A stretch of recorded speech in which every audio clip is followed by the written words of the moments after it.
अस्सलाम वालेकुम, this is सफ़ीर खान। उम्मीद है कि सब खैरियत से होंगे। हमने एक वीडियो बनाई थी व्हाट इज़ ड्रामा, या ड्रामा के एलिमेंट्स क्या है, कौन कौन से है, इसके टाइप्स और सब जनरास कौन कौन से है। इसके अलावा आज जो हम बात करेंगे वो इस पे करेंगे कि हिस्ट्री ऑफ ड्रामा क्या है, कहाँ से स्टार्ट हुई थी और आजकल किस पोजीशन पे है। तो पहले जो हम बात करेंगे वो हम करेंगे क्लासिकल ड्रामा की, और क्लासिकल ड्रामा में हम बात करेंगे ग्रीक ड्रामा की, क्लासिकल ग्रीक ड्रामा की। तो शुरू करते हैं। क्लासिकल ड्रामा जो है या ग्रीक ड्रामा जो है वो स्टार्ट होती है ग्रीस से। क्लासिकल ग्रीस से स्टार्ट होती है।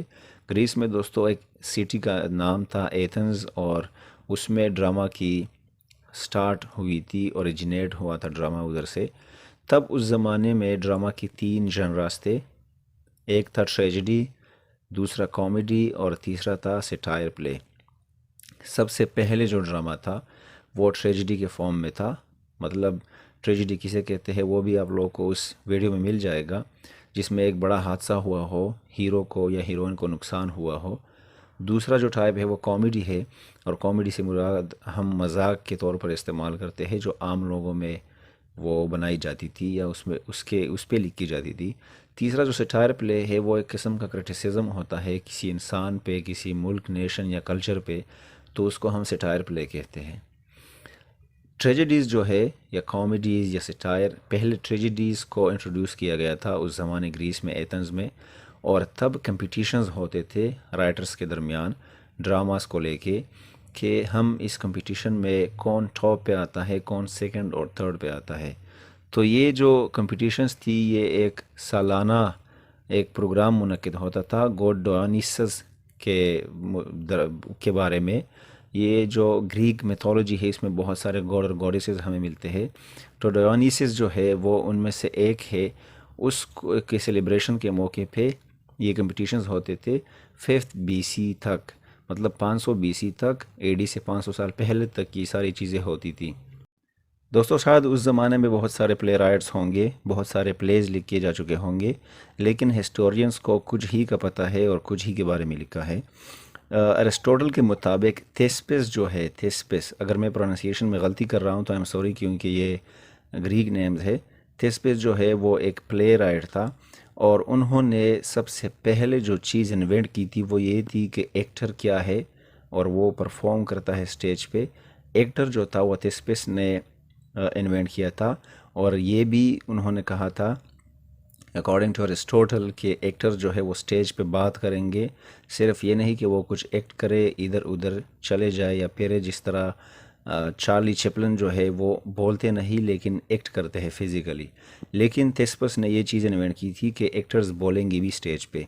इसके अलावा उन्होंने करेक्टर्स पे भी काम किया था कि करेक्टर्स होंगे, बहुत सारे एक्टर्स को अलग अलग रोल्स, किरदार मिलेंगे, और कोरस जो है जो कि प्लेज में होते हैं साइड पे, या कुछ वक्फे के बाद 4 5 6 बंदे होते हैं वो कुछ गाते हैं, उन पे भी उसने काम किया था। और इसका जो ताल्लुक़ होता है ना कोरस का करेक्टर्स के साथ, ये भी तेस्पेस ने किया था। हिस्ट्री जो है वो इन 5 फेमस प्ले राइट्स के बारे में गवाही देती है कि सबसे पहले जो फेमस प्ले राइट्स थे उस ज़माने में, हर एक प्ले राइट ने तकरीबन 100 के इर्द गिर्द प्लेज लिखे हैं हर एक ने। सबसे पहला जो प्ले राइट है उसे एस्चीलस कहते हैं। दोस्तों एस्चीलस जो है ये एक ट्रेजिडियन था, ट्रेजिडियन था, वो ट्रेजिडीज लिखता था। उसके अलावा सोफोक्लीज़ है। सोफोक्लीज़ तो लिटरेचर के बहुत सारे स्टूडेंट्स को पता होता है, क्योंकि एडिप्सरेक्स जो है वो हमें पढ़ने को मिलता है क्लासिकल ड्रामा में, बहुत फेमस है। अरिस्टोटल ने उसकी बहुत तारीफ़ की है। यूरिपाइड्स या ओरिपीडस जो है वो भी एक ट्रेजिडियन था। तो मतलब ये 3 फेमस प्ले राइट्स थे और ये ट्रेजिडीज़ लिखते थे। इसके अलावा एरिस्टोफेन्स था और मेनांडर था। ये दोनों जो लास्ट में थे ये इनके थोड़े बाद थे, 100 200 साल बाद थे, और ये कॉमिक राइटर्स थे। इसका मतलब ये है कि वो मज़ाहिया चीज़ें लिखती थी। पहले जो 3 थे वो ट्रेजिडीज़ लिखते थे। और ये भी कहा जाता है, बाज़ लोग, मुझे भी सुनने को मिला है टीचर से, प्रोफेसर से, कि सबसे पहला जो ड्रामा था वो डमशीरा था। लेकिन मैंने चेक किया और इसके बारे में कुछ ठोस चीज़ मुझे नहीं मिली। जो चीज़ मुझे मिली, और आप लोग भी चेक कर सकते हो, कि एस्चीलस की जो प्ले है जिसका नाम था द पर्शियन जो प्ले है वो सबसे ओल्डेस्ट सर्वाइविंग प्ले माना जाता है। और इसको फर्स्ट प्राइज़ भी मिला था 472 BC में, बिफोर क्रिश्चियन एरा में इसको ये प्राइज़ भी मिला था। और ये एस्चीलस जो है ये 25 साल तक प्लेज लिखता रहा था। तो मतलब इसके बहुत सारे प्लेज हैं जो सरवाइव नहीं कर चुकी है। सबसे ओल्डेस्ट जो प्ले है, मैं दोबारा रिपीट कर रहा हूँ, वो द पर्शियन है, जो अभी तक कायम व दायम है और सरवाइव कर चुकी है। और एडिशनली जो कंपटीशन, जिस तरह मैंने पहले कहा कि प्ले राइट्स के दरमियान कंपटीशन होता था, उसको प्राइज़ मिलते थे, वो जो स्टार्ट हुआ था वो 534 BC में स्टार्ट हुआ था दोस्तों। लेकिन ऑफिशियली जिस तरह उसको गवर्नमेंट या इन लोगों ने जहाँ भी जो चीज़ भी उस ज़माने में था, उसने जब अलाउ किया तो वो 501 BC में था। मतलब 33 साल ये लोगों ने चलाई थी, उसके बाद ये चीज़ ऑफिशियल हो गई। और ये 501 में इसलिए हुई थी कि इस साल सेटायर को इंट्रोड्यूस किया गया था। मतलब सेटायर का जो इन्वेंशन है वो 501 BC में हुआ है, उससे पहले वो चीज़ नहीं था। और ट्रेजिडी था और कॉमेडी था, सेटायर तब इसके बाद आ गया। और इस कंपटीशन में राइटर्स को एक ऐसी चीज़ हिदायत की गई थी कि अगर वो कंपटीशन में हिस्सा लेंगे तो वो टेट्रालॉजी उसके लिए रिक्वायर्ड था। टेट्रालॉजी से मुराद ये था कि वो अपने मुकाबले के लिए 4 प्लेस को इंट्रोड्यूस करेगा, मुकाबले में प्रेजेंट करेगा, लाएगा। उन 4 प्लेज में 3 ट्रेजिडीज़ होंगे और 1 सेटायर होगा। तो इन चारों का मुकाबला होगा दूसरे राइटर के 4 प्लेस से, और उसका मुकाबला होगा दूसरे, तीसरे, चौथे राइटर्स के प्लेस के साथ। कॉमेडी जो ऑफिशियली प्राइज़ मिला था, उससे पहले कॉमेडीज़ को भी ऑफिशियल कोई प्राइज़ वगैरह अलाउड नहीं था। वो 487 से 486 BC में ये ऑफिशियली उसको ये चीज़ अलाउ की गई कि इसको भी प्राइज़ मिल सकते हैं। अब अगर दोस्तों हम एंशिएंट ग्रीक कॉमेडी की बात करें तो ट्रेडिशन के मुताबिक उसको 3 हिस्सों में डिवाइड किया गया है। पहला जो एज है उसका वो ओल्ड कॉमेडी है, जो कि 5th BC में हुआ करता था। जो कॉमेडीज़ ग्रीक में, एंशिएंट ग्रीक में 5th BC में 500 से लेकर 400 तक लिखी गई है, उसको ओल्ड कॉमेडी एज या ओल्ड कॉमेडीज़ कहा जाता है। इसके अलावा दूसरा जो उसका एज था वो था मिडल कॉमेडी, और मिडल कॉमेडी स्टार्ट्स होता है 4th BC से 300 BC तक। थर्ड जो फेज़ है इसका, उसको नीव कॉमेडी कहते हैं, और नीव कॉमेडी जो है वो 4th BC से लेके 2nd BC तक चल रहा था। सो आई होप कि क्लासिकल ग्रीक ड्रामा की समझ, उसकी हिस्ट्री की समझ आ गई होगी काफ़ी हद तक। आज जो हमारा टॉपिक है वो रोमन ड्रामा के बारे में है कि क्लासिकल ड्रामा में रोमन ड्रामा का क्या किरदार है। तो शुरू करते हैं। तो दोस्तों सबसे पहले हमें ये जानना है कि रोमन रिपब्लिक जो था वो 509 मतलब 509 BC में स्टार्ट हुआ था। कॉमन एरा से 500 साल पहले स्टार्ट हुआ था और 27 BC तक ये चला था। रोमन रिपब्लिक से मुराद ये था कि रोम के जो लोग थे उन्होंने मिल के एक हुकूमत, एक कौम बनाई थी, एक गवर्नमेंट बनाई थी। उसके बाद जो है इसी दौरान, इसी में 250 ईयर्स बैक या 270 ईयर्स बैक, रोमन रिपब्लिक के बनने के बाद इन लोगों ने ग्रीक ड्रामा को इनकाउंटर किया, उसको उठाया और उसको पसंद करने लगे, उस तरह चीज़ें बनाने लगे, ड्रामा लिखने लगे। लेकिन रोमन एम्पायर जो फिर बना, जो कि रोमन रिपब्लिक के ख़त्म होने के बाद बना 27 BC से, और वो भी तकरीबन 450 साल चला था, 470 साल, 476 AD तक वो चला था। तो ड्रामा जो था इस दौरान बहुत ज़्यादा फैल गया था पूरे यूरोप में रोमन एम्पायर की वजह से, क्योंकि रोमन एम्पायर ने पूरे यूरोप को अपने लपेट में लिया था, बहुत सारे कंट्रीज़ को कब्ज़ा किया था, और इसी दौरान वो इंग्लैंड में भी पहुंच गया था। रोमन थिएटर जो था, जो कि सिनेमा घर थे और जो ड्रामा लिखा जाता था रोमन एम्पायर में, वो बहुत ज़्यादा वेरिड था, बहुत ज़्यादा सोफिस्टिकेटेड था as compare to other cultures, या जितनी भी अदर दूसरे नेशंस थे यूरोप में, जितनी भी कंट्रीज़ थे, उससे ज़्यादा जो फेमस ड्रामा था उस ज़माने में, ज़्यादा लिखा जाता था, ज़्यादा खूबसूरत ड्रामा था, वो रोमन का था। पूरे रोमन में, थ्रू आउट रोमन एम्पायर, इसमें जितना भी वक्त गुजरा था, 200-300 साल थे, इसमें ग्रीक ड्रामा परफॉर्म किया जाता था, उसको कॉपी किया जाता था। जिस तरह के आजकल पूरे एशिया में बॉलीवुड बहुत फेमस है, दूसरे कंट्रीज़ भी उसको कॉपी करते हैं उसके स्टोरीज़ को, उसके सॉन्ग्स को। तो इस तरह रोमन जो एम्पायर था, जितने राइटर्स थे वो भी कॉपी करते थे ग्रीक ड्रामा को, क्योंकि ग्रीक ड्रामा बहुत फेमस था और आजकल पढ़ा जाता है पूरे दुनिया में। लेकिन 240 बीसी में रोमन ने अपना थिएटर स्टार्ट किया इस पीरियड में, और अपने अपने राइटिंग्स लिखना शुरू कर दिए, अपने प्लेज लिखना शुरू कर दिए, उसको परफॉर्म भी शुरू कर दिए। इसके अलावा फर्स्ट इम्पोर्टेंट वर्क्स जो रोमन लिटरेचर में था वो ट्रेजिडीज़ थे और कॉमेडीज़ थे। और लीवियस एंड्रोनिकस जो था वो 240 बीसी में उन्होंने लिखना शुरू किया था। और 5 साल बाद नियोस नीवियस, में अगर नाम गलत ले रहा हूँ तो आई एम सॉरी, उन्होंने फिर 5 साल बाद लिखना शुरू कर दिया, प्लेस का ड्रामा लिखना शुरू कर दिया उसने। लेकिन कहा जाता है कि इन दोनों राइटर्स के कोई भी प्ले आजकल सरवाइव नहीं करते। एंड्रोनिकस जो था वो ट्रेजिडीज़ के लिए फेमस था और नीवियस जो था वो कॉमेडीज़ के लिए फेमस था। लेकिन जैसे मैंने पहले कहा कि ये जो सारी हिस्ट्री है ये हिस्टोरियंस लिखते थे, और उनको आर्कियोलॉजी और इन चीज़ों से पता चल जाता है कि ये चीज़ किस तरह था। लेकिन एंड्रोनिकस और नीवियस के कोई भी प्ले आजकल सरवाइव नहीं करता। और दोस्तों, सेकंड सेंचुरी के बाद रोमन जो ड्रामा था वो इस्टेब्लिश हुआ था, काफ़ी फेमस हो चुका था, ऑन द पीक था। मतलब लोग अपना लिखने शुरू किया था, लोगों ने अपना लिखना, और ग्रुप्स की शक्ल में राइटर्स जो थे वो बैठते थे, लिखते थे और मुकाबले होते थे उसके बाद।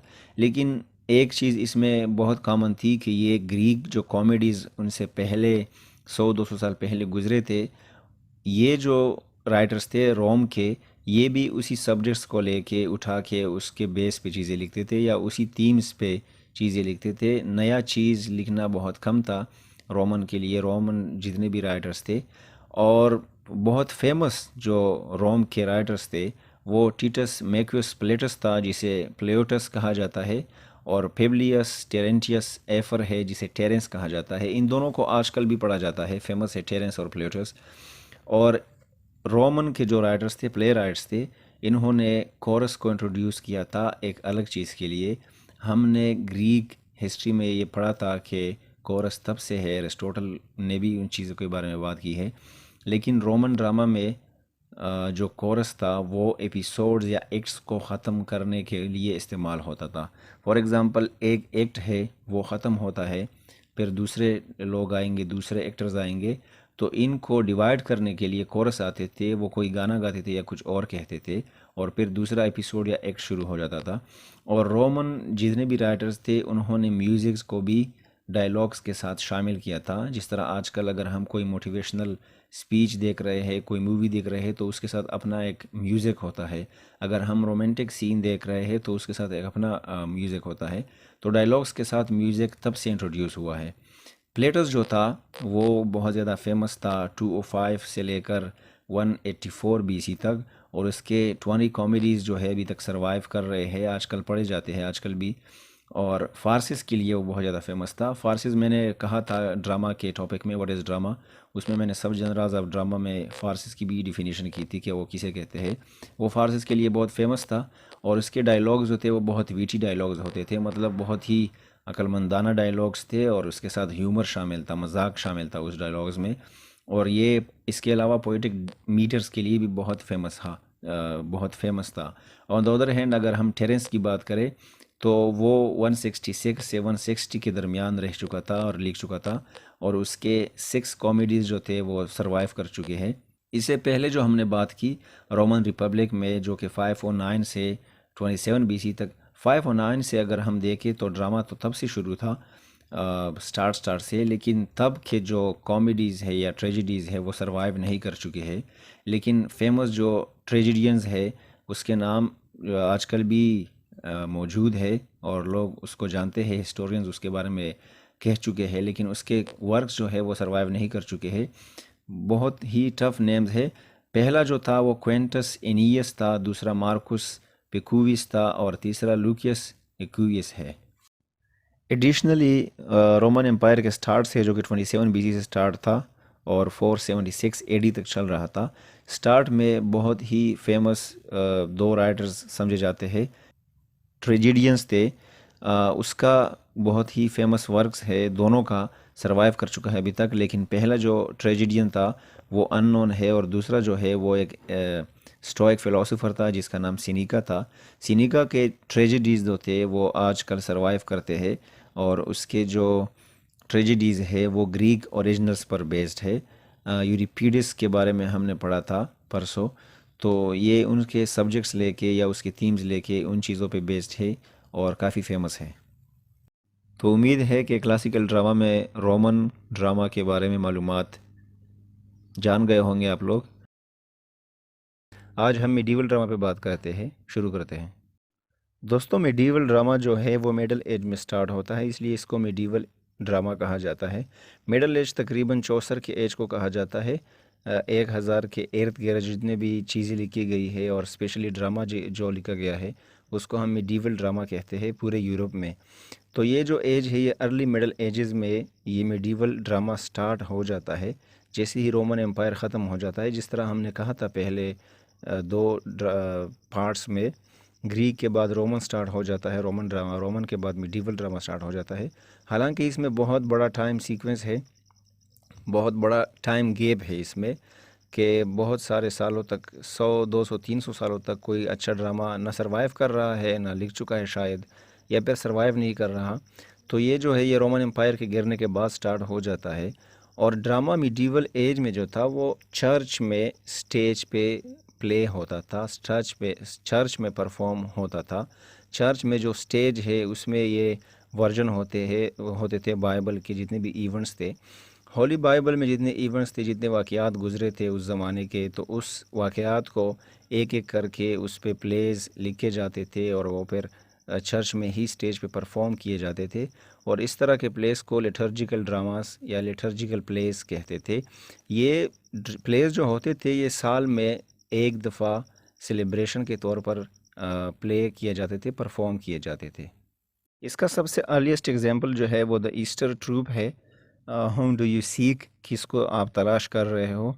और इस में इस तरह के दो ग्रुप्स होते थे जिसमें कोई करेक्टर नहीं होता था, दो ग्रुप्स होते थे और वो गाना गाते थे लेटन में। तो इस तरह के ड्रामे जो है वो चर्च में परफॉर्म होते थे विदाउट करेक्टर्स।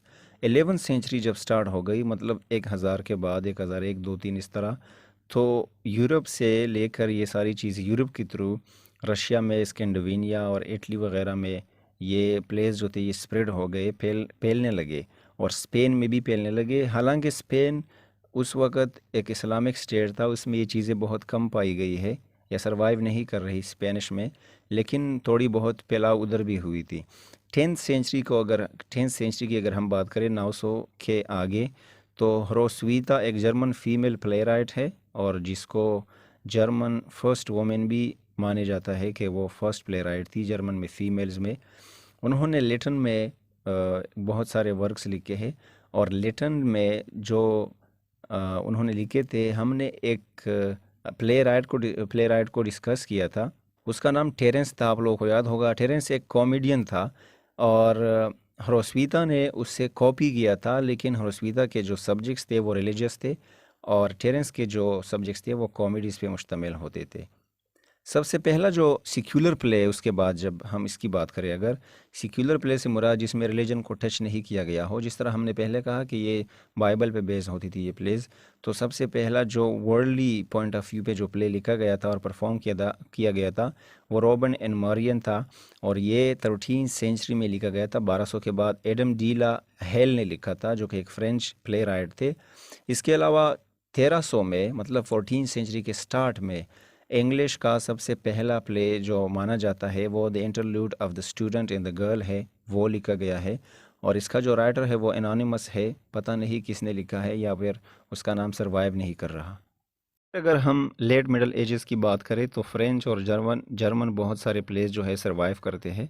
उसके राइटर्स काफ़ी के मालूम है, काफ़ी के नहीं है। और बहुत सारे प्लेस जो है वो कॉमेडी पे मुश्तमिल होते थे, डिवल्स पे, विलन्स पे या क्लॉन्स पे मुश्तमिल होते थे। इंग्लैंड ने इस दौरान मिडल एज में, लेट मिडल एजेस में मिस्ट्री प्लेस को इंट्रोड्यूस किया। इंग्लैंड में ये चीज़ बहुत ही ज़्यादा देखने को मिलती है। उसको जो मिस्ट्री प्लेस थे वो बिब्लिकल सब्जेक्ट्स पे मुश्तमिल होते थे, और इस प्लेस के 4 साइकिल्स है उस ज़माने में। एक है यॉर्क, जो कि सिटी ऑफ यॉर्क में परफॉर्म हुए जितनी प्लेस थे वो 48 प्लेस थे, 1569 तक परफॉर्म होते गए। फिर उसके बाद चेस्टर है, चेस्टर भी एक सिटी है यूके में, इंग्लैंड में, 24 प्लेस है। फिर वेकफील्ड है, 32 प्लेस है। और फिर एन टाउन जो कि 42 प्लेस पे बेस्ड है। ये साइकिल्स में सीरीज़ थे प्लेस के, तकरीबन 200 के करीब प्लेस या 150 के करीब प्लेस परफॉर्म होते थे या हुए हैं इस साइकिल्स में। इसके बाद इंग्लैंड में मोरलिटी प्ले जो कि 1400 में इंट्रोड्यूस हुई है, लेकिन ये फ्लरिश जो हुई थी ये फिर एलिज़ाबेथन एज में बहुत ज़्यादा फ्लरिश हुई थी। गुड एंड बैड जितनी भी डीड्स वो हमें पर्सोनिफाइड करके दिखाए जाते थे। जिस तरह अगर हम रेनेसां में देखें, एलिज़ाबेथन एज में डॉक्टर फास्टस जो कि क्रिस्टोफर मार्लोव ने लिखी है, तो उसमें बैड और गुड डीड्स को बताने के लिए सारी प्ले लिखी गई है। तो इस तरह के प्लेस को मोरलिटी प्लेस कहा जाता है, बहुत सारे हैं तादाद में। इसके अलावा मिडल एजेस में मिडीवल ड्रामा में जो है वो फोक ड्रामास थे, जिसे ममर्स प्ले कहा जाता है। और इस तरह के जो प्लेस होते थे वो इनफॉर्मल ग्रुप्स ऑफ कॉस्ट्यूम्ड कम्युनिटी वगैरह होती थी, वो परफॉर्म करते थे। आजकल अगर आप लोग मेलो वगैरह में देखें तो उसमें बहुत सारे कॉस्ट्यूम या कॉस्ट्यूमर्स होते हैं, इंसान जो कि मुख्तलिफ़ जानवरों के जो कॉस्ट्यूम्स हैं वो पहनते हैं और उसमें परफॉर्म करते हैं। तो ये भी उस तरह के होते हैं। इसके अलावा कार्ट मास्क है, कोर्ट मास्क जो है वो भी एक किस्म के प्लेस है। ये हेनरी द एट के टाइम में बहुत ज़्यादा थी, फ्लरिश हुए थे। और रेनेसा जो तब थी वो एज शुरू नहीं हुई थी, मिडीवल एज के लेट जो एज साल थे वो चल रहे थे। इस तरह के प्लेस में कोर्ट मास्क में जो है वो सिंगिंग और एक्टिंग होती थी एंटरटेनमेंट के लिए। ये अक्सर कोर्ट में होती थी बादशाहों और एलीट क्लास लोगों के लिए। और मिडीवल एज के जितने भी प्लेस है उसमें हमारे साथ तीन टाइप्स है, जो कि मिस्ट्री प्ले पे बेस्ड है, मेरिकल पे है, मोरलिटी प्ले है। ये इसके बाद रेनेसा में भी हमें देखने को मिलते हैं। आज हम एक इम्पोर्टेंट टॉपिक पे बात करेंगे जिसको इंग्लिश रेनेसा थिएटर के नाम से जाना जाता है, या फिर बहुत सारे लोग उसको एलिज़ाबेथन थिएटर और जैकोबियन थिएटर के नाम से जानते हैं। तो इस टॉपिक पे बात करेंगे, ये जो थिएटर है या प्लेस है या ड्रामा है, प्ले राइट्स है, इस पे बात करेंगे। और इसमें बहुत सारी हिस्ट्री भी कवर हो जाएगी, क्योंकि रेनेसां जो एज है वो पोइट्री से, प्रोज से ज़्यादा प्लेस पे मुश्तमिल है। तो शुरू करते हैं। तो ये एज जो है इंग्लिश रेनेसां थिएटर, ये रेनेसां एज जो है ये स्टार्ट होता है 1558 से 1642 तक। बाज़ दफ़ा इसको कहा जाता है कि ये 1660 तक चला जाता है पूरा रेनेसां। लेकिन थिएटर ऑफ इंग्लैंड जो है ये 1558 से 1558 से 1642 तक ही चला जाता है। उसके बाद फिर वो कॉमन एरा या कॉमनवेल्थ जो पीरियड है वो शुरू हो जाता है, उसमें प्लेस जो है वो बैन हो जाते हैं। इस स्टाइल को, जो इस ज़माने में जो प्लेस लिखे जाते थे, इसको एक स्टाइल कहा जाता है। और इस स्टाइल को शेक्सपियर, क्रिस्टोफर मार्लोव या बेन जॉनसन का नाम दिया गया है। और ये जो एज है ये गॉरबोडक एक प्ले है 1562 में लिखी गई है। ये तब से शुरू हो जाती है और ये एक ब्लैंक वर्स में लिखी गई थी। इस एज को अगर हम तकसीम करें, रेनेसां थिएटर को, इस प्लेस को हम, इस स्टाइल को अगर हम तकसीम करें, तो एलिज़ाबेथन थिएटर है जो कि 1562 से 1603 तक चलती है। उसके बाद जैकोबियन एरा स्टार्ट हो जाती है क्वीन एलिज़ाबेथ द फर्स्ट के डेथ के बाद 1603 से 1625 तक ये प्लेस चले जाते हैं।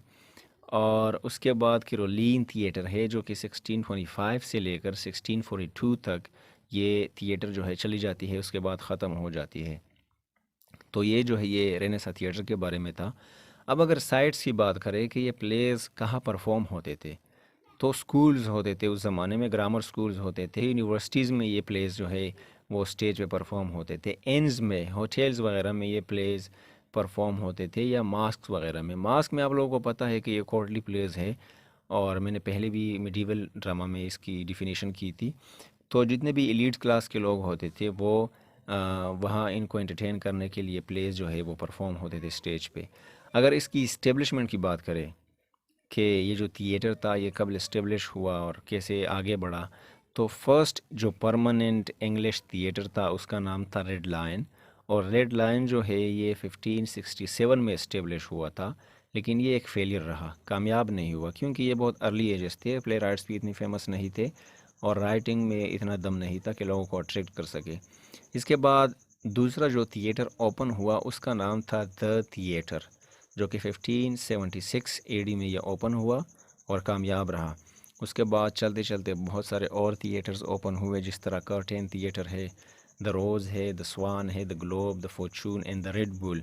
तो ये 1604 तक, ये उसके बाद भी बहुत सारे थिएटर्स जो है वो ब्यूल होते गए और लोग उससे एंटरटेनमेंट हासिल करते रहे। अब अगर ऑडियंस की बात करें तो ऑडियंस जो है, बहुत सारे ऑडियंस या बहुत सारे तादाद में अगर ड्रामे देखे जाते थे तो वो गर्मियों के दिनों में देखे जाते थे, क्योंकि in comparison to Asia, Europe में या इंग्लैंड जिस तरह की कंट्रीज़ में गर्मियों का जो सीज़न होता है, समर, वो अच्छा होता है, काफ़ी ज़्यादा रोमांटिक और खुशगवार होता है इन कंपैरिजन टू एशिया। तो एशिया में जो है वो गर्मी बहुत ज़्यादा होती है, लेकिन वहाँ विंटर में सर्दियाँ बहुत ज़्यादा तंग करती है, तो इसलिए लोग नहीं जा सकते थे। अराउंड 1580, 1580 के अराउंड 5,000 स्पेक्टेटर्स एक प्ले को देख सकते थे। जो उनका स्टेज होता था उसके इर्द गिर्द तकरीबन छोटे छोटे थिएटर होते थे पहले 1580 तक, तो 5,000 लोग बैठ सकते थे और वो उसको एंटरटेन कर सकते थे ऑडियंस को। उसके बाद 1610 में थिएटर्स जब बड़े हो गए थोड़े और चेयर्स और इन चीज़ों का इंतज़ाम हुआ, तो 10,000 तक लोग जो है वो एक प्ले को देख सकते थे ऑन स्टेज, जब भी वो स्टेज पे प्ले होता था। टिकट की अगर बात करें तो टिकट जो प्राइस होते थे वो टाइम के साथ चेंज होते थे, लेकिन ये बैठने की जगह पे बहुत ज़्यादा डिपेंड करते थे। अगर कोई शख्स आगे स्टेज के करीब या अच्छी जगह में बैठना चाहता था तो उसका टिकट ज़्यादा होता था। या फिर अगर आप लोगों ने देखे होंगे मूवीज़ में या प्लेज़ में, उसके अलग अलग एक फैमिली प्लेसेस होती है, जगह होते हैं, तो अगर कोई शख्स उसको हायर करना चाहता तो उसका जो फिर फ़ी होता था वो ज़्यादा होता था। इसके अलावा फ़ीस जो था वो 1 पेनी से लेकर 6 पेंस तक, मतलब 6 आने तक एक एक टिकट होता था एक इंसान का। थिएटर्स जो थे वो कमर्शियल भी होते थे, बहुत सारे कंपनीज थे उस ज़माने में जो कि प्लेस ख़रीदते थे, प्ले राइट्स को पैसे दे देते प्लेस के राइटिंग के लिए, और वो फिर इंग्लैंड से बाहर भी ये चीज़ें जो है वो परफॉर्म करते थे स्टेज पे। इंग्लैंड, जर्मनी और डेनमार्क, ये तीन जो कंट्रीज़ है ये बहुत फेमस है इंग्लिश ड्रामास के परफॉर्मेंस के लिए। अब अगर प्लेस की परफॉर्मेंस की बात की जाए तो एक प्ले को उस ज़माने में रेनेसां के दौर में एक से ज़्यादा दफ़ा परफॉर्म नहीं किया जाता था किसी भी स्टेज पे। आजकल तो अगर मॉडर्न एज में देखा जाए तो प्लेस को मंथली या फिर सालों साल चलाया जाता है, एक प्ले को परफॉर्म किया जाता है, लेकिन तब ऐसा नहीं होता था। हार्डली किसी प्ले को दूसरे तीसरे वीक में दूसरी दफ़ा प्ले करते थे, एक वीक में तो इम्पॉसिबल था बिल्कुल।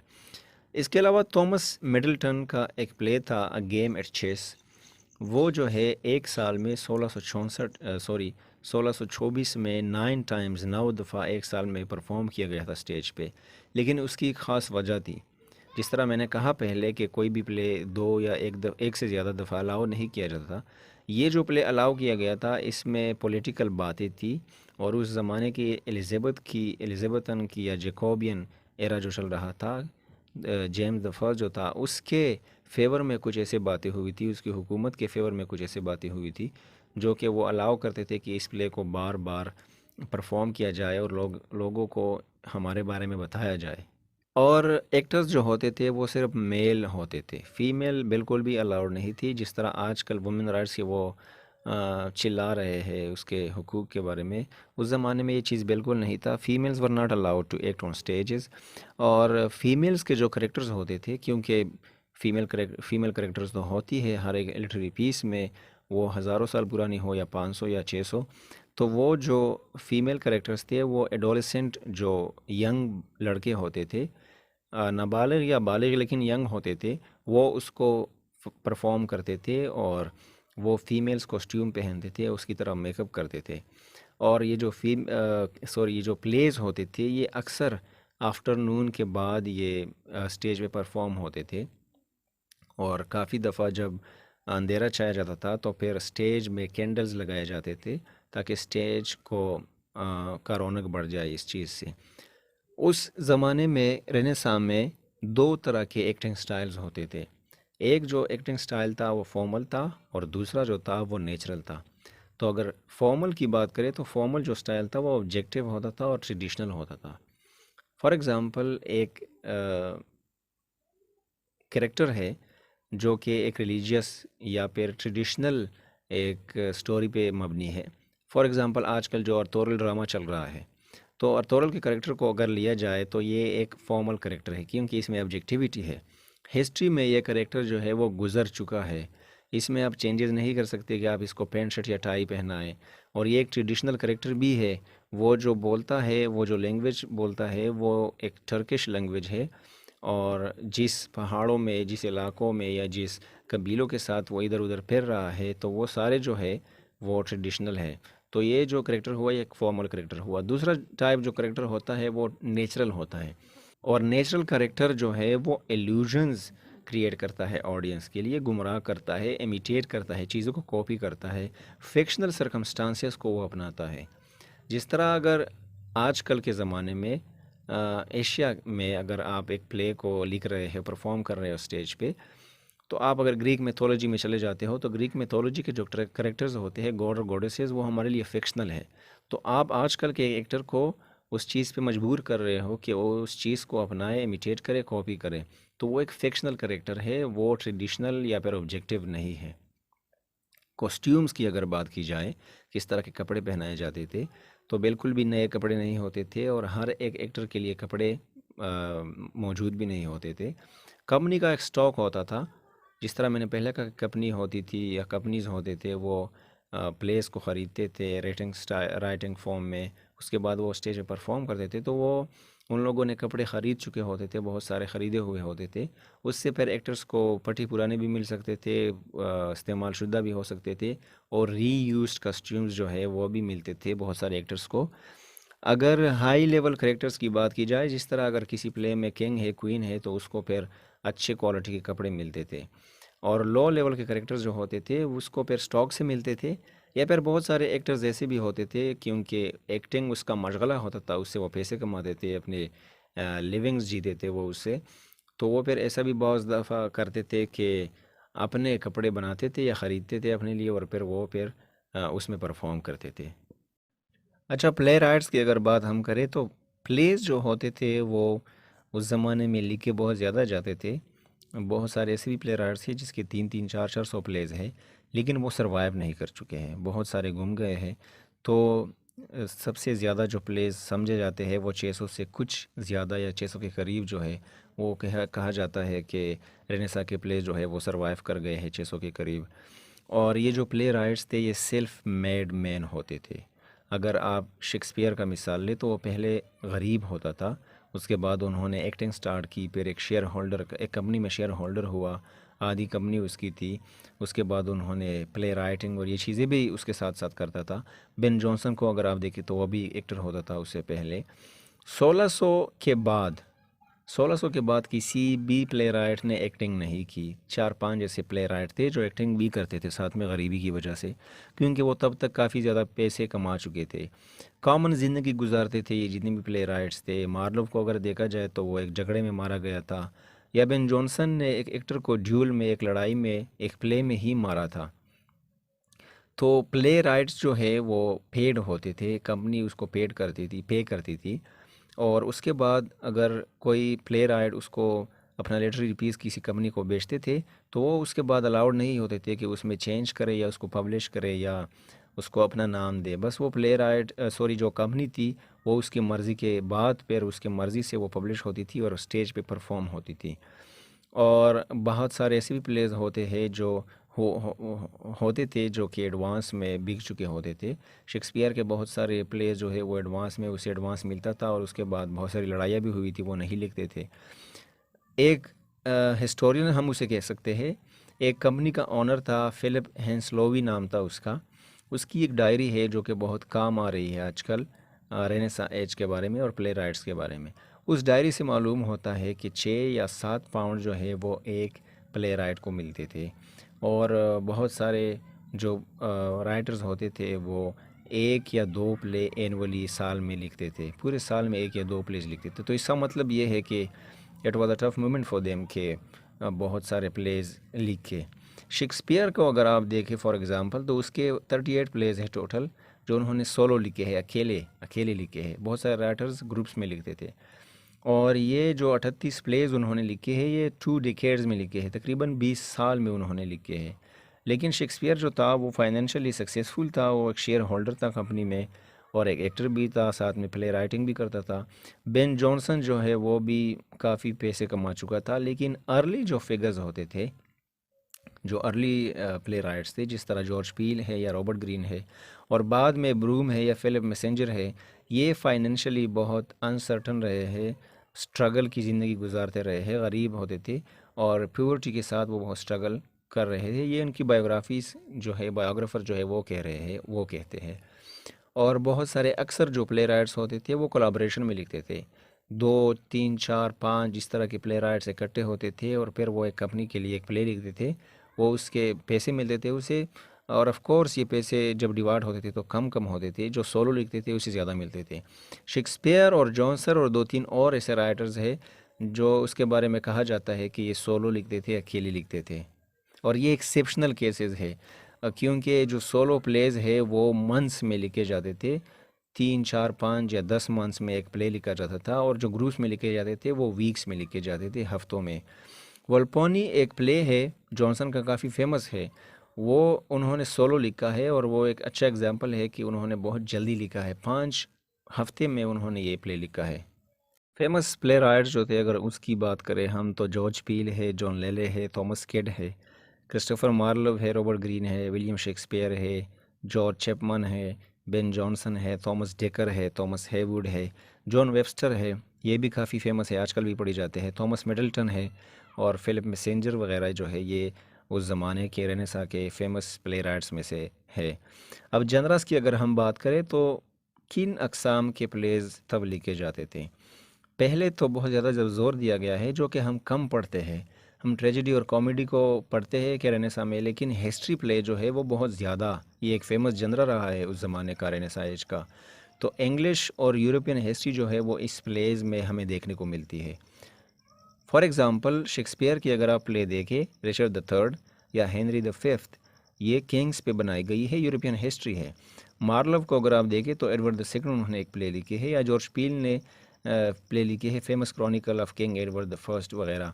तो ये जो प्लेज है ये हिस्टोरिकल प्ले की कैटेगरी में आते हैं। ट्रेजिडीज़ को अगर आप देखें तो ये दूसरा एक पॉपुलर जनरा है, और लोगों को अगर आप लोग गौर से अगर देखें और सोचें तो लोगों को रिवेंज लिटरेरी पीसेस बहुत पसंद होते हैं, या रिवेंज ड्रामास, कि किसी हीरो के साथ ज़्यादती हुई और हीरो पर उठा और फिर उन्होंने वो बदला लिया उन चीज़ों का। तो इसमें अगर आप लोग देखें तो क्रिस्टोफर मार्लोव की है डॉक्टर फास्टिस, काफ़ी फेमस है, उसका एक और भी प्ले है the Jew of Malta. Thomas Kyd का एक प्ले है जो कि एक रिवेंज प्ले है, द स्पेनिश ट्रेजिडी। या शेक्सपियर की छार ऐसे बहुत फेमस प्लेज है जिसमें हेमलेट, ओथेलो, किंग लियर और मैकबेथ, ये प्लेज उसमें आते हैं, ये ट्रेजिडीज़ है। कॉमेडीज़ बहुत ज़्यादा फेमस थी, 12th नाइट है, यू लाइक इट, या द मिड समर्स नाइट वगैरह, ये सारे शेक्सपियर की फेमस कॉमेडीज़ है। दूसरे राइटर्स की भी है। मास्क जो है वो कोर्टली प्लेज, जिस तरह मैंने पहले डिफाइन किया था, वो एक जनरा है। और प्लेज ऑन बिब्लिकल थीम्स जो है ये भी एक जनरा था। बाइबल, हॉली बाइबल के जो थीम्स थे उस पे जो प्ले परफॉर्म होते थे या एक्टिंग उसकी होती थी स्टेज पे, तो ये भी एक जनरा होता था। अब अगर एंड की हम बात करें कि एंड किस तरह हुआ था इंग्लिश रेनेसां थिएटर का, तो लंदन थिएटर क्लोज़र 1642 एक आर्टिकल पब्लिश हुआ था, और ये एक एक्ट था, पाबंदी लगाई गई उसके बाद प्लेस पे, कि उसके क्योंकि प्यूरिटन्स जो थे वो एक मूवमेंट चला रहे थे, वो एक रिलीजियस सेक्ट था, और वो कहते थे कि एंटरटेनमेंट इज़ सिनफुल, कि ये जो एंटरटेनमेंट है ये गुनहगार चीज़ है, गुनाह से भरा हुआ है, तो इसलिए ये प्लेस वगैरह पर पाबंदी लगानी चाहिए। उस ज़माने में शॉर्ट कॉमिकल प्लेज जो थे, जिसको ड्रॉल्स का नाम दिया जाता था, वो सिर्फ अलाउड थे, बाकी ना कोई थिएटर बना सकता था, ना कोई प्ले लिख सकता था, और ना ही उस पर परफॉर्मेंस हो सकती थी। काफ़ी बहुत सारे थिएटर्स को वो गिरा भी चुके हैं। तो इंग्लिश सिविल वार जो है वो स्टार्ट हुआ 2 सितंबर 1642 में, और फिर ये रिस्टोरेशन के एज तक 1660 तक इन ड्रामास पे, ये जितने भी प्लेस थे और थिएटर्स थे, इस पे पाबंदी थी। रिस्टोरेशन जो हुई चार्ल्स द सेकंड की, उसके बाद ये सारी चीज़ें जो है वो कवर होती गई वक्त के साथ साथ। तो उम्मीद है कि रेनेसां थिएटर की समझ आ गई, एलिज़ाबेथन थिएटर की, और फिर उसके साथ साथ जैकोबियन और कैरोलिन थिएटर की। आज का हमारा टॉपिक रिस्टोरेशन थिएटर ड्रामा है या फिर कॉमेडी ऑफ मैनर है, जो कि बहुत फेमस है रिस्टोरेशन एज में। पिछली वीडियो में हमने रेनेसां थिएटर पे बात की थी। शुरू करते हैं। तो दोस्तों, सिविल वार के बारे में मैंने कहा था। रेनेसां की थिएटर में जब वो एंड हुआ था, ख़त्म हुआ था। इंग्लिश सिविल वार जो था वो 1642 में स्टार्ट हुआ था और 1651 तक ये चल रहा था। और 1651 में ही ये ख़त्म हुआ। इस वार को द ग्रेट रिबिलियन भी कहा जाता है, क्योंकि ये बड़ी बगावत थी और ये रॉयलिस्ट और प्यूरिटन्स के दरमियान लड़ी जा रही थी। तकरीबन 9 साल 10 साल लड़ी जा रही थी। ये 1649 में जब चार्ल्स द फर्स्ट को, जो किंग था, उसको मार डाला लोगों ने, प्यूरिटन्स ने, जो कि एक रिलीजियस सेक्ट था। और 1651 में वार जो था वो एंड हुआ, ख़त्म हो गया। और इसी 1561 में चार्ल्स द सेकंड को फ्रांस की तरफ भागना पड़ा। और राउंड हेड जो कॉमन पीपल थे, प्यूरिटन्स थे, रिलीजियस सेक्ट जो था, उसको राउंड हेड कहा जाता है। और ये दूसरा जो किंगडम वाले थे, इसको रॉयलिस्ट कहा जाता है। तो राउंड हेड का जो लीडर था उसका नाम ओलिवियर क्रोमवेल था।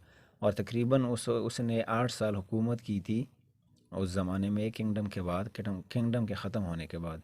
उसके बाद जब वो मर गए तो उसका बेटा बादशाह बना, काइंड ऑफ सीनियर बना, उसका लीडर बना उस ग्रुप का। लेकिन वो 11 महीने के बाद फेल हुआ, अच्छा लीडर साबित नहीं हुआ। तो इसलिए हुकूमत उन लोगों की ख़त्म हो गई। और 1660 में प्यूरिटन्स जो थे वो पावर ख़त्म हो गया। थिएटर जो था वो तो रून हो गया था, ख़त्म हो गया था ये 10-12 साल तक। उसके बाद जो था रिस्टोरेशन एज स्टार्ट हुआ। रिस्टोरेशन एज इस तरह स्टार्ट हुआ कि चार्ल्स द सेकंड जो भागा था फ्रांस को, वो वापस आ गए। लोगों ने उन्हें बुलाया और उन्होंने फिर से हुकूमत संभाली और रिस्टोरेशन एज स्टार्ट हो गई।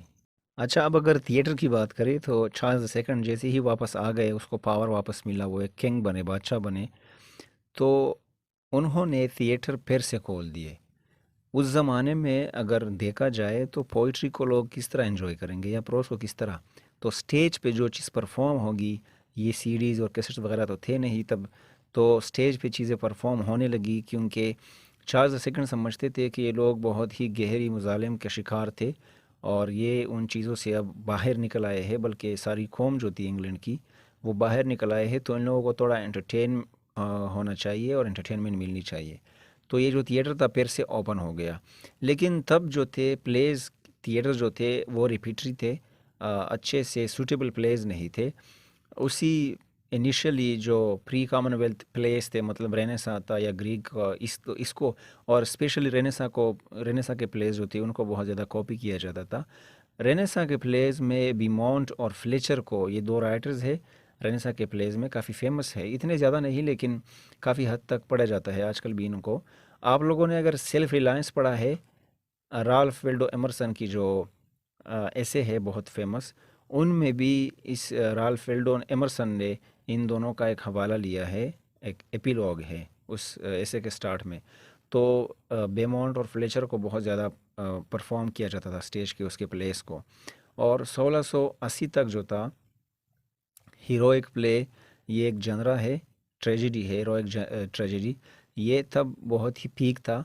उसके बाद और चीज़ें स्टार्ट होने लगी। अब अगर रिस्टोरेशन ड्रामा की बात की जाए असल में, तो इसमें डिफरेंस था। एलिज़ाबेथन जो थिएटर था और रिस्टोरेशन जो थिएटर था, इसमें काफ़ी डिफरेंस पाया गया है। आप लोगों को जिस तरह मैंने कहा कि चार्ल्स द सेकंड जो थे वो फ्रांस से वापस आ गए थे, तो इसलिए उन्होंने ही थिएटर्स को खोला था। तो वो 10-15 साल फ्रांस में रहे थे, इसलिए उस पर बहुत इन्फ्लुएंस था फ्रेंच का, फ्रेंच राइटर्स का, थिएटर्स का। तो जब ये आ गए वहाँ से और थिएटर ओपन हो गई, तो फ्रेंच को और इटालियन को, उसके थिएटर्स को बहुत ज़्यादा कॉपी किया गया था। हालांकि रेनेसां में ये सब कुछ नहीं था, वो प्योर इंग्लिश थे।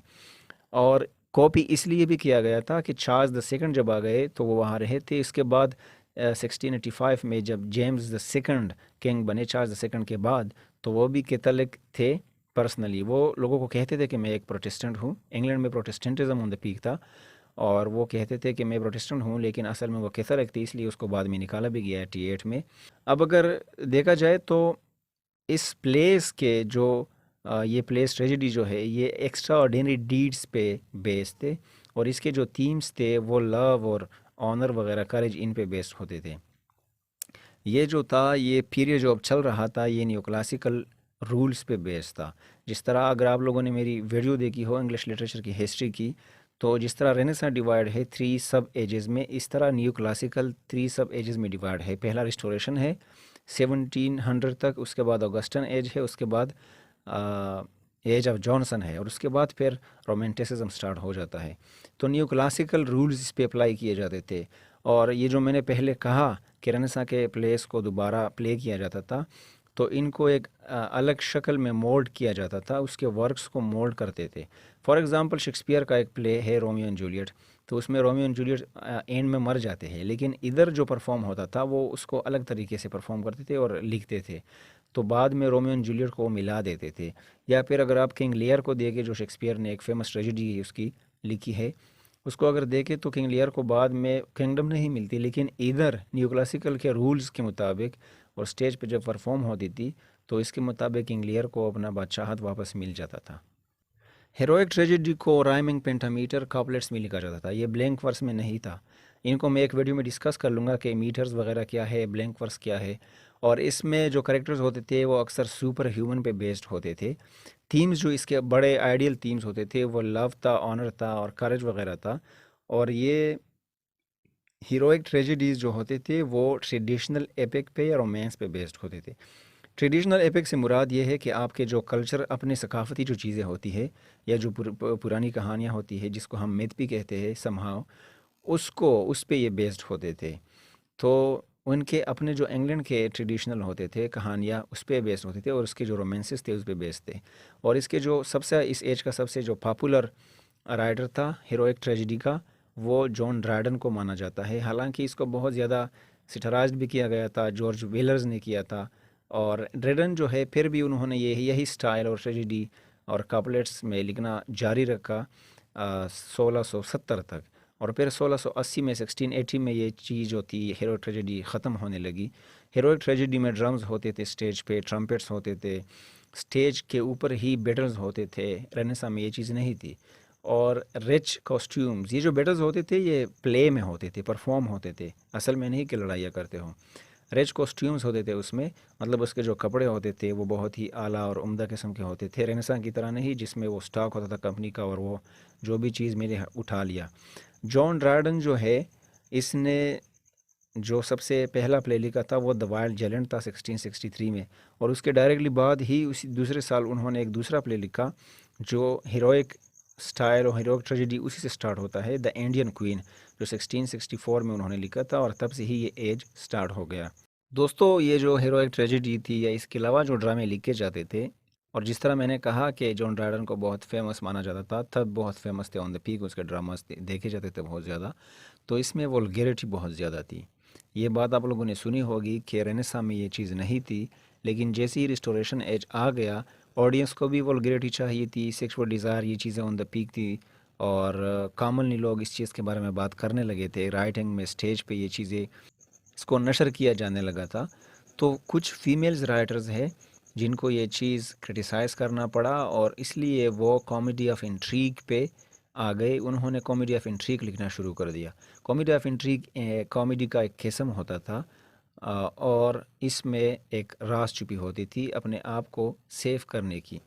तो इसका जो लीडर वुमेन थी वो आफ्रा बेन थी, जो कि 1640 में पैदा हुई थी, 1689 में वो मर गई थी उसके बाद।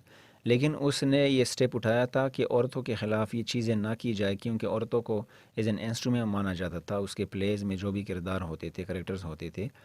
और सबसे पहले जो उन्होंने प्ले लिखा था इस चीज़ के ख़िलाफ़ वो द फोर्स्ड मैरिज था, जो कि औरतों के हुकूक में था, द रोवर था वगैरह, इस तरह इसके प्लेस थे।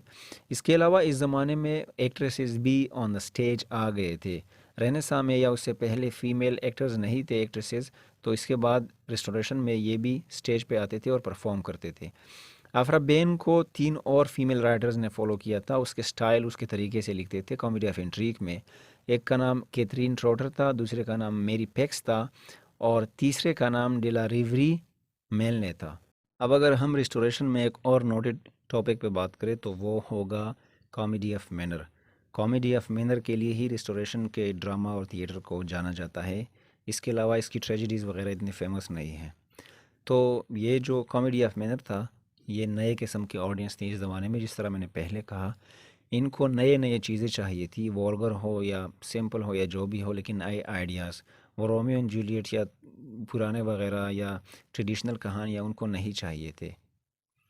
तो ये जो है ये मोलेर से बहुत ही ज़्यादा इन्फ्लुएंस थे, ये जो कॉमेडी ऑफ मिनर के राइटर्स थे। ये मोलेर जो है ये फ्रांस का एक कॉमेडियन था जो कि कॉमेडी पे बात करता था और बहुत ही वॉल्गर किस्म की लिखाई वो करता था। आप लोग उसे सर्च कर सकते हैं नेट पे। और इसमें जो लैंग्वेज होती थी वो बहुत वेटी होती थी, ह्यूमर उसमें होता था। हंसने दूसरों पे हंसने वाली जो ज़ुबान है वो इसमें इस्तेमाल हुई है। लोगों को सिटराइज़ किया जाता, कंटेम्प्रेरी जो सोसाइटी थी उस ज़माने की, उसको बहुत सिटराइज़ किया जाता था, उस पे हंसा जाता था। और इसके डायलॉग्स जो थे वो बहुत ही वेयर किस्म के, अजीब व गरीब होते थे, फ़ज़ूल किस्म के डायलॉग। फ़ज़ूल मैं इसलिए कह रहा हूँ कि वो वॉल्गर होते थे। और छोटे छोटे वीकनेसेस पे या फिर फेलियर्स पे लोगों के या करेक्टर्स के उसका मजाक उड़ाया जाता था। इसमें फैशन पे बहुत ज़्यादा फोकस किया जाता था। और माइनर वीकनेसेस, जिस तरह मैंने कहा, minor weaknesses of upper classes, elite class जो लोग थे, अमीर लोग थे, उस पे बहुत ज़्यादा उसकी कोताहियों को निशाना बनाया जाता था। एडल्ट्रिया वगैरह जिसमें होती थी या जो भी चीज़ें कमज़ोरियाँ उनकी थी उसके बारे में डायलॉग्स होते थे, ड्रामे बनते थे और उस पे हंसा जाता था। इसकी जो लैंग्वेज थी वो भी ह्यूमरस थी, हंसने वाली दूसरों पे। और सेक्सुअली रेफरेंसेस जो है वो मोलेर से लिए थे, जो कि एक फ्रेंच राइटर है। इसकी जो एग्ज़ाम्पल है, सबसे फेमस और अच्छी एग्ज़ाम्पल कॉमेडी ऑफ मैनर की, वो विलियम विचार्ले की एक ड्रामा है द कंट्री वाइफ, जो कि 1657 में ये ड्रामा जो है लिखी गई है और ये फिर परफॉर्म हुई थी। इसमें एक मर्द की बीवी है जिनको एक साइड पे लेके जाता है, वो लोगों से वो ख़तरा फ़ील करता है। तो इधर इन चीज़ों को बहुत वॉल्गर तरीके से दिखाया गया है। और कॉमेडी ऑफ मैनर में बहुत डीपली करेक्टराइजेशन होती थी, करेक्टर्स के डेप्थ में जाते थे। और इसके जो सब्जेक्ट होते थे फ्रीक्वेंटली वो मैरिज पे बेस्ड होते थे। ऑडियंस की अगर बात की जाए तो ये बहुत ज़्यादा स्पिरिटेड होते थे, इसमें एक स्पिरिट होता था ड्रामास देखने की, क्योंकि वो बहुत ज़्यादा शिकार रहे थे ये प्यूरिटन्स का और रिलीजियन सेक्ट का, तो वो आज़ादी चाहते थे। और इसमें एक और बात जो है वो बहुत नोट की जाती है, आजकल के क्रिटिक्स कहते हैं कि उस ज़माने के जो ऑडियंस थे वो अक्सर एलीट क्लास थे, अमीर लोग होते थे। और वो ड्रामा देखने के लिए नहीं जाते थे थिएटर, बल्कि इसलिए जाते थे कि लोग उन्हें देखें, वो अपने आप को शो करने के लिए जाते थे। और अपर क्लास के ही ऑडियंस होती थी, इसलिए अपर क्लास पे बेस्ड ड्रामाज लिखे जाते थे और परफॉर्म होते थे। इसके अलावा सबसे फेमस जो प्ले राइट्स है वो उसमें एक जॉर्ज एथरेज है, विलियम विचारले है, सर जॉन वेनब्रू है, विलियम कॉन्ग्रीव है। विलियम कॉन्ग्रीव बहुत ज़्यादा फेमस है, ड्रामाज बहुत ज़्यादा आजकल भी पढ़े जाते हैं उनके। और जॉन ड्राइडन तो ऑफ कोर्स बहुत ज़्यादा फेमस है, बल्कि उसका पूरा एक एज है 1688 से लेकर 1700 तक, इस दौरान को 12 साल को एज ऑफ ड्राइडन कहा जाता है। और आफ्रा बेन वगैरह इसमें फेमस फेमस प्ले राइटर्स हैं। सो आई होप कि कॉमेडी ऑफ मैनर की और रिस्टोरेशन ट्रेजेडीज़ वगैरह इन सब की समझ आ गई होगी। आज का हमारा टॉपिक है मॉडर्न ड्रामा या मॉडर्न थिएटर। इसको हमने डिटेल से पढ़ना है कि इसकी हिस्ट्री क्या है, इसके फेजेस जो है वो कौन कौन से हैं, करेक्टरिस्टिक्स क्या है, प्ले राइट्स कौन कौन से हैं। शुरू करते हैं। सबसे पहले तो हमें ये जानना बहुत ज़रूरी है कि जैसे ही रिस्टोरेशन एज ख़त्म हो गई, मतलब 1700 स्टार्ट हो गया, तो 1700 के बाद जो है ऑगस्टन एज स्टार्ट हो जाती है और ऑगस्टन के बाद फिर जॉनसन। तो इन पूरे से 18th सेंचुरी में, मतलब 1700 से लेकर 1800 तक कोई अच्छे मयारी प्ले नहीं लिखे गए हैं और ना ही फेमस थे। इसकी एक वजह तो ये थी कि novel was on the peak, novel start हुआ था और लोगों ने ड्रामा को देखना और ड्रामा को पढ़ना छोड़ दिया था। लोग नावल और पोइट्री को ही पढ़ने लगे थे। इसलिए अगर आप लोगों को पता हो तो जोसेफ एंड्रयू जो नावल है, जो कि हेनरी फील्डिंग्स ने लिखी है, बड़ा ही बोरिंग नावल है मेरे लिए। तो वो जो नावल है वो हेनरी फील्डिंग ने इसीलिए लिखी थी कि बहुत सारे राइटर्स ने प्लेज लिखना छोड़ दिए थे और नावल और पोइट्री का काम दाम शुरू कर दिया था। तो इसलिए विक्टोरियन एज में भी फिर ये चीज़ें नहीं थी और नावल और पोइट्री ही पढ़े और लिखे जाते थे 19th सेंचुरी के स्टार्ट में। अच्छा, एंड में फिर प्ले लिखना भी स्टार्ट हो गया, मतलब 1850, 60, 70 इन एजेस में फिर ड्रामा भी स्टार्ट हो गया। 60, 70 के दरमियान यूके में स्टार्ट हुआ, इंग्लैंड में। उससे पहले दूसरे यूरोपियन कंट्रीज़ में लिखना शुरू हुआ था, नॉर्वे वगैरह में। और इसमें एक और चीज़ ये है कि मॉडर्न जो ड्रामा है इसमें कोई इनोवेशन नहीं है, बल्कि बिल्कुल नहीं, आप ऐसा कह सकते हैं। जिस तरह पोइट्री में बहुत सारे इनोवेशन है, नए नए आइडियाज़, नए नए थीरीज़, नए नए स्टाइल्स आ गए हैं। आप लोगों ने देखे होंगे कि जितने भी मॉडर्न पोइट्स है वो राइमिंग स्कीम का कुछ नहीं सोचते। उसके आइडियाज़ जो है कुल्लम कुल्ला होते हैं, वो क्या लिखते हैं सारे के सारे साइकोलॉजिकल फैक्ट्स उसमें होते हैं। एक ही करेक्टर के जहन में घुस के वो सब कुछ लिख लेते हैं। पुराने ज़माने के पोइट्स को अगर आप लोग देखें तो वो एक तरतीब से और अपने लिमिट में रह के लोग चीज़ें लिखते थे। इसी तरह नावल थे, पहले ज़माने में ट्रेडिशनल नावल्स हुआ करते थे, लेकिन मॉडर्न एज में जितने भी नावल्स हैं वो साइकोलॉजिकल फैक्ट्स पे बेस्ड होते हैं। तो ये जो डिफरेंसेस है, ये जो इनोवेशन है, ये मॉडर्न ड्रामा में नहीं मिलेंगे। उसी की तरह थिएटर होगा, उसी की तरह राइटिंग स्टाइल वगैरह होगी। हिस्ट्री की अगर हम बात करें तो ये 1860-70 से स्टार्ट हो जाता है और ऑन गोइंग है अभी तक। तो इसमें जो मॉडर्न पोस्ट मॉडर्न ड्रामा है वो हम कहीं और किसी और वीडियो में डिस्कस करेंगे। मॉडर्न ड्रामा में हमारे पास 3 फेजेज़ है। सबसे पहला जो फेज़ है वो जीबी शॉ या जॉन गल्सवर्थी की है, जो वो प्लेस होते थे जो हेनरिक इब्सन के स्टाइल पे बेस्ड होते थे। उनके जितने भी प्रॉब्लम्स वो डिस्कस करता था, नॉर्वेजियन जो प्ले राइट है उस पर बेस्ड होते थे। इसमें सोशल डिफरेंसेस और सोशल इनइक्वालिटीज़ और सारी चीज़ें, जितनी भी प्रॉब्लम्स है सोशल, वो डिस्कस किए जाते थे। इस फेस को और इसके ड्रामास को आप लोग सोशल ड्रामा का नाम दे सकते हैं। दूसरा जो फेस था वो आयरिश मूवमेंट पे बेस्ड था, और इसमें एलीट्स राइटर्स जो है, एलीट क्लास के लोग इसमें कंट्रीब्यूट करते थे। जिस तरह अगर आप लोगों को पता होगा, W.B. ईट्स जो कि एक एलीट इंसान थे और आयरलैंड से ताल्लुक़ था उसका, वो इस प्ले में लिखते थे और इसमें नेशनलिज्म का जो स्पिरिट था वो छुपा हुआ था। तीसरा जो फेस था 19, 20, 30 के एजेस में, 40 के एजेस में, तो ये जो है ये क्रिस्टोफर फ्राई और T.S. इलियट वगैरह के राइटर्स पे बेस्ड है। ये ड्रामास जो होते थे ये पोस्ट मॉडर्निज्म में भी काफ़ी हद तक आ सकते हैं। और ये जो ड्रामास थे ये पोएटिक ड्रामास थे, मतलब ये एलिज़ाबेथन और जैकोबियन जितने भी राइटर और ट्रेडिशंस थे उनसे इंस्पायर हो के ये लिखते थे। मतलब वो वर्स में लिखते थे, ब्लैंक वर्स में, जिस तरह शेक्सपियर या मार्लोव ने लिखा है। अच्छा, मॉडर्न ड्रामा की अगर करेक्टरिस्टिक्स पे आ जाए तो सबसे पहले हमें इसमें रियलिज़म मिलता है, और इसमें आउटस्टैंडिंग क्वालिटी की रियलिज़म है। 20th सेंचुरी जो 1900 के बाद ये साल स्टार्ट हो जाते हैं, इसमें जो राइटर्स है वो नेचुरलिज़म से बहुत मोहब्बत करते थे और इससे वो प्रॉब्लम्स जो है वो सॉल्व करते थे। जिस तरह हेनरिक इब्सन एक नॉर्वेजियन प्ले राइट है, उसने ये रियलिज़म स्टार्ट किया था प्लेज में, लेकिन ये इंग्लैंड में तब नहीं था। उसके बाद रॉबर्टसन, आर्थर जोन्स ने, गर्ल्सवर्ती ने और G.B. शाह ने, इस तरह के राइटर्स ने उसको, हेनरिक इब्सन को फॉलो कर दिया इंग्लैंड में, यूके में।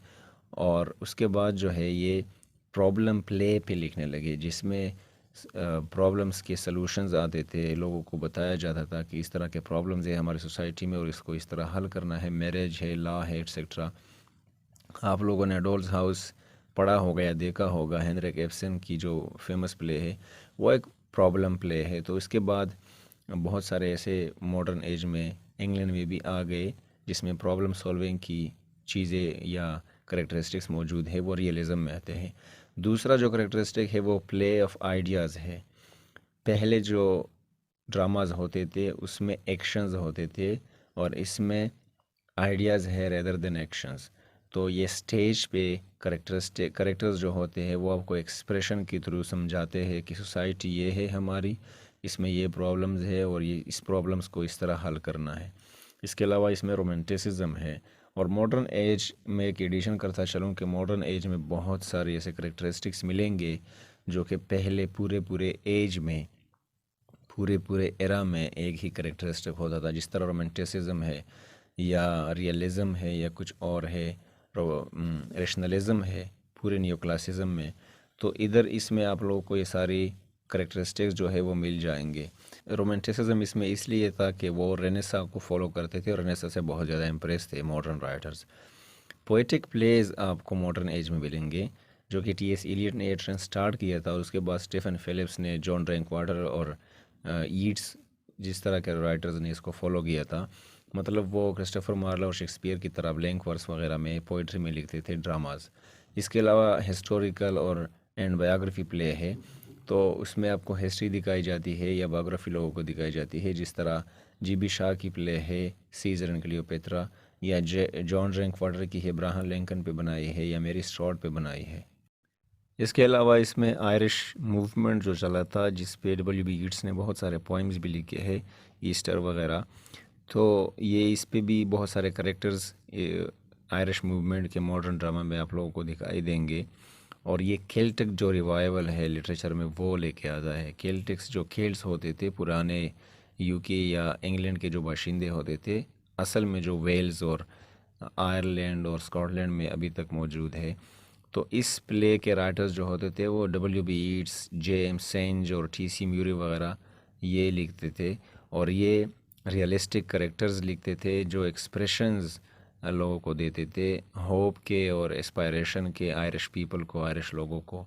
जिस तरह अल्लामा इकबाल की पोइट्री में बहुत सारे इंडियंस को एक एक्सप्रेशन मिलता था, उम्मीद मिलती थी, तो इसलिए आयरिश मूवमेंट पे जितने भी बेस्ड प्लेस थे वो ये सारे होप्स वगैरह देते थे।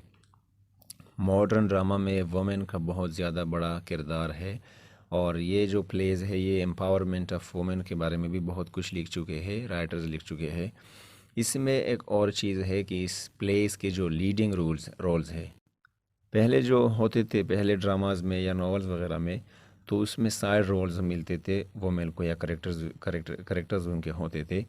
मतलब अगर कोई फिल्म है वो सिर्फ वुमेन, एक औरत है वो उसमें हीरोइन है और मेन लीड कर रही है, मेन किरदार वो अदा कर रही है, और अगर उसको उससे निकाला जाए तो वो ना प्ले रहता है ना नॉवल रहता है। तो इसलिए मॉडर्न एज में जितने भी करेक्टर्स हैं बहुत सारे वो लीडिंग रोल पे बहुत सारे बेस्ड है, उसमें फ़ीमेल्स को बहुत बड़ा किरदार मिला है। और डोल्स हाउस का अगर आप लोग देखें तो उससे अगर वो फीमेल करेक्टर निकाला जाए तो उस प्ले में कुछ नहीं रहता। इस मॉडर्न ड्रामा में आप लोगों को अब्सर्डिज़म मिलेगा, और अब्सर्डिज़म के पढ़ने के अलावा आप लोगों का मॉडर्न प्ले जो है या मॉडर्न थिएटर ये बिल्कुल इनकम्प्लीट है। तो ये एक एक्सपीरियंस है करेक्टर्स का, जहाँ पे उन लोगों को कुछ नहीं मिलता कि लाइफ का असल में पर्पस क्या है, कोई इनहेरेंट पर्पस लाइफ का नहीं होता अब्सर्डिज़म के थॉट्स को अगर सामने रखा जाए। और ये अल्टीमेटली मीनिंगलेस एक्शंस या थॉट्स पे बेस्ड होता है, और जो भी चीज़ें होती है वो ह्यूमनली इम्पॉसिबल होते हैं। तो एब्सर्डिज़म जो है वो एक नाउमीदी होती है, वो एक समझ बोझ होती है कि हम जो इस दुनिया में है वो एक बोझ है, कोई हमारा मकसद नहीं है। जिस तरह अगर आप लोगों ने प्ले देखी हो वेटिंग फॉर गोडो, जो कि सेमिल बगेट ने लिखी है, तो बहुत ही अजीब तरह की है, 2-3 घंटे की प्ले है और उधर आप लोगों को कुछ नहीं मिलेगा, बस इंतज़ार ही किए जा रहे हैं। तो there is no meaningful action और meaningful thought in that play. इसके अलावा एपिक थिएटर है, तो रियलिज़म की जिस तरह हमने बात की, बहुत सारे राइटर्स ऐसे भी थे, और मैंने ये भी कहा कि इसमें सारे के सारे करेक्टरिस्टिक्स मौजूद हैं मॉडर्न टाइम में। तो बहुत सारे राइटर्स ऐसे थे जो रियलिस्टिक चीज़ों को पसंद नहीं करते थे। तो बेर्टोल्ड ब्रेcht ने, जिन्होंने लाइफ ऑफ गैलीलियो, एक फेमस प्ले है लाइफ ऑफ गैलीलियो गैलीली लिखी है, उसने रियलिस्टिक थिएटर को रिजेक्ट कर दिया और ग्रीक एपिक पोइट्री पे एपिक थिएटर का वजूद रख दिया। मॉडर्न थिएटर की अगर सेट की बात करें, सेट मतलब जहाँ वो परफॉर्म होते हैं, तो एक बॉक्स की शक्ल में सेट होगा, आप लोगों को मिलेगा स्टेज पे। अगर आप लोग यूट्यूब पे या कहीं भी गूगल कर ले, और उसमें 3 वॉल्स मिलेंगे आपको। 3 वॉल्स, एक राइट लेफ़्ट का होगा, 2 और साथ में फ्रंट वाला जो वॉल है वो डिज़ाइन करके आप लोगों को मिलेगा। जब वो स्टेज पे परफॉर्म हुआ होगा, कोई प्ले या कर रहे होंगे, उसमें आप लोगों को डिज़ाइन डोर्स मिलेंगे, विंडोज़ मिलेंगे और फर्नीचर वगैरह ये सब कुछ आप लोगों को मिलेगा। आर्म्स इन द मेन को अगर आप लोग देखें उसके सेट को और उस पे जो मूवी बनी है उसको अगर आप लोग देखें तो आपको ये सारे डिज़ाइन मिलेंगे। और डोल्स हाउस को अगर आप लोग देखें तो उसमें भी ये चीज़ें मिलती हैं। अच्छा, लाइटिंग की अगर बात करें तो 1879 से 1879 से पहले तो लाइट थी नहीं, तो इसलिए वो लोग गैस या कार्बन आर्क लैंप्स इस्तेमाल करते थे। कार्बन आर्क लैंप्स में आप लोग को दिखा भी देता हूँ और आप लोग फिर सर्च भी कर दें। और कोई लाइट या लाइटिंग डिज़ाइनर उससे पहले नहीं था। 1950s के बाद एक अमेरिकन राइटर है जीन रोसेंथल, उन्होंने ये लाइटिंग डिज़ाइनिंग और ये चीज़ें स्टार्ट कर दी, जिस तरह आजकल होती है ना मूवीज़ में मेकअप डिज़ाइनर और लाइटिंग डिज़ाइनर, ये सारे अपने अपने तबके होते हैं। अच्छा, फेमस प्ले राइट्स की अगर बात करें तो J.M. बेरी है, सेमिल बकेट है, कैरल चर्चिल है, जॉन गज़वर्ती है, W. सॉमरसेट मॉगान है, हेरोल्ड पेंटर है, G.B. शॉ है, जॉन मेलिंगटन सेंज है और W.B. ईट्स वगैरह इसमें शामिल है। तो उम्मीद करता हूँ कि मॉडर्न थिएटर की समझ आ गई होगी। अगली वीडियो तक अपना बहुत सारा ख्याल रखें। Thank you very much.